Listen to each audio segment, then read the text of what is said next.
Hey guys, today we're going to look at how to find the length between 2 points using the Pythagorean theorem. So you've seen the Pythagorean theorem before, but essentially what we're trying to do is we're trying to take a coordinate plane. We have 2 points on that coordinate plane, and what we want to do is create a right triangle by dropping down a vertical line and creating a base of a triangle by creating the horizontal. And essentially, we're going to be finding the length between the 2 points by calculating a hypotenuse. But we're going to look over Pythagorean theorem because it's been a little while since you've seen it, and we want to make sure that you're familiar with it as well. So what is the Pythagorean theorem? Basically, if I'm looking at this red square, the area of this red square is equal to the sum of the yellow square plus the blue square. So the area of a square is the sides squared. So here, if I have 3 blocks here and 3 blocks here, the area would be 3 times 3, which is 9. That's where those numbers are coming from. So we're going to take the area of that box, which is 9. 9 plus 16 is equal to 25. Okay, so let's look at a couple practice problems. This is just a basic. You have a right triangle. The big thing here is we want to identify what the hypotenuse is of the triangle. So what's going to produce the biggest square? What is the hypotenuse? And that's always going to be the C, because the longest side of a triangle is a hypotenuse. Okay, the hypotenuse is directly, and I'm going to use some language that's going to be very familiar in future units. The hypotenuse is opposite of the right angle. The hypotenuse is opposite of the right angle, and the right angle is denoted by the little box in the corner. So that's my right angle. I go across from the right angle, that's going to always be my C. So in this case, I have an A. It doesn't matter which one you label A as B because we're using the addition identity, so it doesn't matter if this is the 21 is labeled A or the 20 is labeled A. I'm adding those two squared numbers together, so it's going to be the same regardless. So here, I'm going to do 20 squared plus 21 squared equals C squared. So I'm trying to find, again, the hypotenuse of the triangle. So 20 squared is 441. Oh, excuse me, 400. 21 squared is 441 equals C squared. So then add those two together, 841 equals C squared. The opposite of squaring is taking the square root. In my calculator, my TI-30XS, whatever calculator, I'm taking the square root of 841. That's going to tell me that my hypotenuse is 29.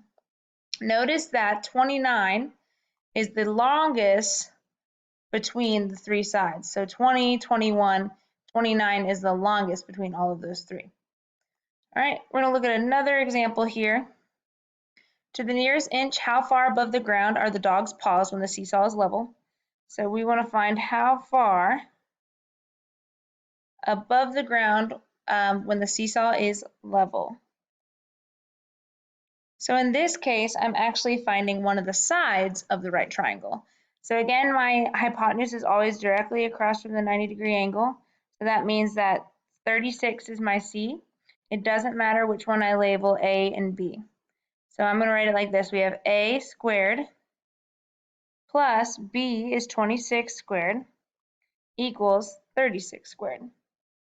Okay, so A squared plus 26 squared is 676 equals 36 squared, which is 1296. Subtract over that 676, 676, excuse me, A squared equals 620. And then the last thing is taking the square root to cancel out that A squared. So you're left with A equals the square root of 620. We're going to round to the nearest tenth. So that's 1 decimal place. So that's going to mean that we have 24.9. And you want to always make sure that you're using units. So I looked either in the problem, it says round to the nearest inch. And then also, if we look at the triangle explicitly, it tells us that each of those measures are measured in inches. So I'm going to put my measurements in there so I have my dimensions. Okay, last example before we move on. I don't know if you've ever seen a box that a TV is in, and it says that this TV is 60 inches long, and you're like, what does that mean? So TVs are actually measured by their screen diagonally. So if you ever see on a box when you go to Best Buy that this is a 100-inch TV, it's talking about the diagonal length of that TV. So it says how wide is a 19-inch screen. So that tells me that the diagonal is 19 inches. If the height is 11, how wide is it? So I'm looking for this length right here. So again, if I was trying to find the right angle, it's always that perpendicular that it creates, and then across from that right angle is my C value. So I've got a squared plus b squared equals c squared. So I'm going to pick just 11 to be a, doesn't matter which one it is. So 11 squared plus x squared. I just chose a different variable as a placeholder for the b. If I want to call the side x, then I'm going to keep it as x. I can also keep it as b. It's just a variable as a placeholder. And then equals c squared, which is 19 squared. Okay, so 11 squared is 121 plus x squared equals 361. Subtract 121 on both sides. What you do to one side, you have to do the other.